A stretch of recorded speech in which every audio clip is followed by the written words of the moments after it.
क्या हुआ जब पुनर्जन्म के 9 साल बाद एक लड़की पहुंची महाकुंभ में और फिर वहां एक साधु को देखकर कहने लगी कि इसी ने मुझे मारा था। इस घटना की पूरी सच्चाई जब आप सुनोगे तो आपके पैरों के नीचे से भी जमीन खिसक जाएगी। वीडियो की शुरुआत करने से पहले महादेव के सच्चे भक्त वीडियो को लाइक कर कमेंट बॉक्स में हर हर महादेव जरूर लिख देना। दोस्तों, इस घटना की शुरुआत होती है राजस्थान के शिवपुरा जिले से, जहां बसंत जी परमार और उनकी पत्नी मीनाक्षी परमार रहा करते थे। बसंत जी अपने खुद का एक छोटा मोटा व्यापार चलाया करते थे, जिससे वह ठीक ठाक कमाई कर लेते थे और जैसे तैसे अपना और मीनाक्षी का गुजारा कर लेते थे।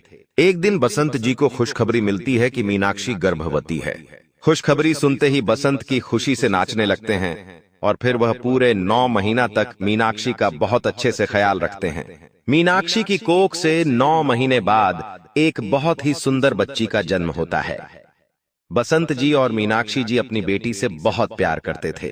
उन्होंने उसका नाम रीना रखा था। रीना धीरे धीरे बड़ी होती जा रही थी। बसंत जी रीना का स्कूल में एडमिशन करवा देते हैं। रीना बचपन से ही पढ़ाई लिखाई में बहुत अच्छी थी। वह हमेशा स्कूल में पहला स्थान प्राप्त करती थी। लेकिन रीना के मन में बचपन से ही पानी को लेकर एक अजीब सा डर लगा करता था। उसे कई बार रात को पानी के सपने आते थे। उसे ऐसा लगता था कि मानो वह पानी में डूब रही है। वह कई बार रात में जोर जोर से चिल्लाने लगती कि मुझे धक्का मत दो, मुझे बचा लो, मुझे बचा लो। जब भी वह किसी नदी, किसी तालाब को देखती तो उसका पूरा शरीर कांपने लग जाता। बसंत जी ने कई बार कई सारे डॉक्टरों से इस बारे में बात करी और रीना का इलाज करवाने की बहुत कोशिश करी, लेकिन डॉक्टरों को भी इस तकलीफ के बारे में कुछ समझ नहीं आ रहा था। बसंत जी और उनकी पत्नी रीना को लेकर अब बहुत ज्यादा चिंतित रहने लगे थे, क्योंकि जब भी रीना किसी नदी या तालाब को देखती वह बेहोशी की हालत में आ जाती थी और उसकी तबीयत अचानक से बहुत ज्यादा बिगड़ने लग जाती थी। मानो जैसे भी उसे नदी में जबरदस्ती धक्का दे रहे हो, वह ऐसा बर्ताव करने लगती थी और वहां से भागने लगती थी। दोनों पति पत्नी को समझ नहीं आ रहा था कि आखिरकार रीना के मन में ऐसा क्या डर है जो उसे आज तक परेशान कर रहा है। बसंत जी ने कई बार रीना से बातचीत करी, लेकिन रीना को भी उस डर के बारे में कुछ पता नहीं चल पा रहा था। वह बस इतना ही कहती थी कि मैं जैसे ही पानी के सामने जाती हूं, मुझे पता नहीं क्या होता है। मुझे ऐसा लगने लगता है कि कहीं आप मुझे उसे पानी में धक्का देकर वहां से भाग न जाओ, और मुझे कुछ भी समझ नहीं आता और मेरी तबीयत अचानक से बिगड़ने लग जाती है। धीरे धीरे कुछ साल बीत जाते हैं। अब रीना पूरे 9 सालों की हो गई थी, लेकिन आज भी उसके मन में पानी को लेकर वही डर लगा हुआ था। वह जब भी पानी देखती उसकी हालत बिल्कुल बेहोशी की हो जाती थी। फिर एक दिन वसंत जी अपने गांव के जो सबसे बड़े संत महात्मा होते हैं उनसे बात करते हैं। उन्हें रीना के इस डर के बारे में बताते हैं तो वह महात्मा कहते हैं कि उस बच्ची के मन में शायद पिछले जन्म का कुछ डर बसा हुआ है जो उसे आज तक डरा रहा है। जिस भी दिन उसे अपने पिछले जन्म की सारी बातें याद आएगी, वह एक एक बात तुम्हें बता देगी और तुम्हें पता चल जाएगा कि आखिर उसके साथ ऐसी कौन सी घटना हुई जिसके कारण उसके मन में यह डर है। लेकिन तब तक तुम एक काम करो कि साल 2025 में प्रयागराज में सदी का सबसे बड़ा महाकुंभ लगने वाला है। यह महाकुंभ पूरे 140 सालों के बाद आ रहा है, और जो भी भक्त इस महाकुंभ में एक बार आस्था की डुबकी लगा लेता है, उसके जीवन की सारी परेशानियों का अंत हो जाएगा और उसके सभी आप एक डुबकी से ही नष्ट हो जाएंगे। तुम अपनी बेटी और अपने परिवार के साथ उस महाकुंभ में जाओ और एक बार अपनी बेटी को वहां गंगा नदी में शाही स्नान करवाओ। फिर देखना उसके मन से सारा डर अपने आप निकल जाएगा। वसंत जी को भी उन महात्मा की बातें सही लगती है। वह भी सोचते हैं कि मैं अपने परिवार के साथ महाकुंभ में जाता हूं, महाकुंभ का लाभ भी उठा लूंगा, शाही स्नान भी हो जाएगा और सभी साधु संतों के आशीर्वाद से मेरी बेटी के मन में जो भी डर है वह डर भी दूर हो जाएगा। वसंत जी अपनी अपनी पत्नी की और रीना की टिकट करवा लेते हैं और कुछ दिनों के बाद ही वह अपने परिवार के साथ प्रयागराज महाकुंभ में पहुंच जाते हैं। बसंत जी प्रयागराज में रीना को लेकर कई सारे साधु संतों के पास जाते हैं और सभी साधु संतों का आशीर्वाद रीना को दिलवाते हैं। रीना अब थोड़ा अच्छा महसूस कर रही थी। रात बीत जाती है। अगले दिन शाही स्नान का दिन होता है। लाखों करोड़ों श्रद्धालुओं की भीड़, लाखों साधु संतों के साथ वसंत जी अपने परिवार को लेकर शाही स्नान की ओर आगे बढ़ते हैं। जैसे ही वह गंगा नदी के तट पर पहुंचते हैं, नदी को देखते ही रीना के मन में बहुत ज्यादा घबराहट होने लगती है। वसंत जी रीना को कहते हैं, तुम्हें बिल्कुल डरने की जरूरत नहीं है, मैं तुम्हारे साथ हूं, हम सभी साथ मिलकर शाही स्नान करेंगे। लेकिन रीना जैसे ही अपना पहला कदम आगे बढ़ाती है, उसे बहुत ज्यादा घबराहट होने लगती है और वह वहीं के वहीं बेहोश हो जाती है और उसकी तबीयत बहुत ज्यादा बिगड़ने लगती है। फिर बसंत जी गंगा नदी में से एक लोटा जल भरकर लाते हैं और जैसे ही रीना पर जल के छींटे डालते हैं, रीना दोबारा होश में आ जाती है और वह डरते डरते कांपते कांपते कहने लगती है, मुझे नदी में धक्का मत दो, मैं नदी में जाऊंगी तो बच नहीं पाऊंगी, मुझे नदी में धक्का मत दो। वह जोर जोर से इस प्रकार से चिल्लाने लगती है।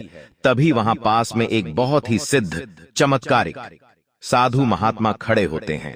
वह इस पूरी घटना को होते हुए देख रहे थे। वह वसंत जी के पास आते हैं और पूछते हैं, क्या हुआ है? वसंत जी जब उन महात्मा को पूरी घटना बताते हैं तो वह ईसा कैसी बात है। महात्मा कहते हैं, कई बार कुछ लोगों के साथ पिछले जन्म में कुछ ऐसी घटनाएं हो जाती हैं जो आने वाले अगले कई जन्मों तक उनके दिमाग में जगह बना लेती है। तुम्हारी बेटी के साथ भी शायद पिछले जन्म में कुछ घटनाएं हुई हैं जो इसे आज तक परेशान कर रही हैं। तुम बिल्कुल चिंता मत करो। और वह रीना से कहते हैं, बेटी 2 मिनट शांति से आंख बंद करके बैठ जाओ। फिर वह अघोरी बाबा गंगा नदी में से थोड़ा जल लेकर आते हैं। अपनी हथेली में जल लेकर कुछ मंत्रों का जाप कर कर रीना पर जैसे ही गंगा जल के छींटे डाल देते हैं, तभी रीना को अचानक से कुछ होने लगता है। वह जोर से अपना माथा पकड़कर घूम रही थी। बसंत जी यह सब होता देख बहुत ज्यादा डर जाते हैं, लेकिन वह अघोरी बाबा बसंत जी से कहते हैं, तुम बिल्कुल भी चिंता मत करो, तुम्हारी बेटी के साथ पिछले जन्म में कुछ हुआ है जो अभी तक उसे परेशान कर रहा है और उसके दिमाग में वही वही बातें चल रही हैं और इसीलिए तुम्हारी बेटी का यह हाल है। कुछ मिनट बाद जैसे ही रीना होश में आती है, वह वापस से चिल्लाने लगती है कि मुझे नदी में धक्का मत दो, मैं तुम्हारे हाथ जोड़ती हूं, मैं तुम्हारे पैर पड़ती हूं। तब वसंत शांति से अपनी बेटी को पकड़कर उससे पूछने लगते, क्या हुआ है, तुम इतनी डर क्यों रही हो? तब रीना कहने लगती है कि मैं एक 25 साल की लड़की थी और मुझे धोखाधड़ी से पानी में धक्का दिया गया। नदी में डूबने के कारण मेरी मृत्यु हो गई थी। मेरा नाम सुनीता है और मेरे कातिल का नाम रमेश है, जिसने मुझे जबरदस्ती पानी में धक्का देकर मेरा जीवन समाप्त कर दिया था। फिर वहां खड़े अघोरी बाबा रीना से बात करने लगते हैं और पूछते हैं, बेटी तुम किस गांव में रहा करती थी? पूरा सच बताओ, तुम्हारे साथ क्या हुआ था? पूरी घटना का हमें सही से पूरी घटना की हमें सही से जानकारी दो। तब रीना कहती है, मैं उत्तर प्रदेश के शिवगढ़ जिले में रहा करती थी, बचपन में ही रमेश से। मेरे घर वालों ने मेरा बाल विवाह करवा दिया था, लेकिन जब मैं रमेश के साथ धीरे धीरे रहने लगी तो मुझे पता चलने लगा कि वह एक बहुत ही बुरा लड़का है।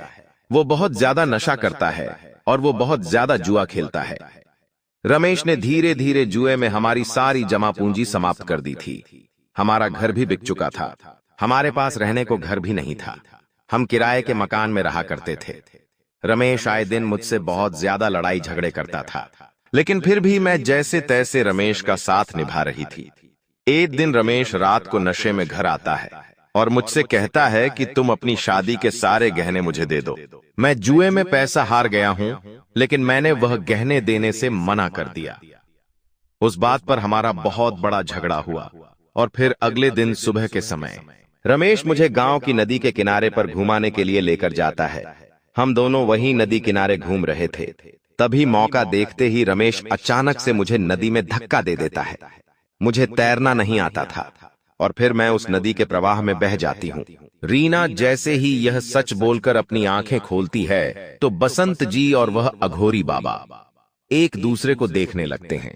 फिर वह अघोरी बाबा बसंत जी को बताते हैं कि इस बच्ची का तुम्हारे परिवार में पुनर्जन्म हुआ है। इसके साथ पिछले जन्म में यह जो घटना हुई, यह घटना आज तक इसे परेशान कर रही है, क्योंकि इस बच्ची को आज तक न्याय नहीं मिला है। यह बेटी तो तुम्हारी ही है, लेकिन इसके मन में पिछले जन्म की कुछ यादें हैं। शायद जब इसे न्याय मिलेगा तो इसे शांति मिलेंगे। और इसके दिमाग में से वह यादें और वह डर निकल जाएगा। फिर वह अघोरी बाबा कुछ मंत्र बोलकर गंगा जल के कुछ छींटे रीना पर डालकर वहां से चले जाते हैं। अब बसंत जी बहुत ज्यादा परेशान थे। उन्हें समझ नहीं आता आखिर क्या किया जाए। फिर वह सोचते हैं कि रीना ने जो पता बताया है उसी पते पर जाना चाहिए। फिर रमेश जी अपने परिवार के साथ रीना को लेकर उत्तर प्रदेश के शिवगढ़ गांव में जाते हैं। लेकिन वह पहले पुलिस स्टेशन जाते हैं और पता करते हैं कि आज से 9 से 10 साल पहले किसी लड़की की डूबने की कोई रिपोर्ट दर्ज थी या नहीं। तब उन्हें शिवगढ़ के पुलिस थाने से पता चलता है कि आज से ठीक 9 साल पहले दुनिया नाम की एक लड़की की गांव नदी में डूबकर मौत हो जाती है और आज तक उसकी वजह पता नहीं चल पाई। शायद वह गलती से नदी में गिर गई थी और उसे तैरना नहीं आता था, इसीलिए उसकी मौत हो गई।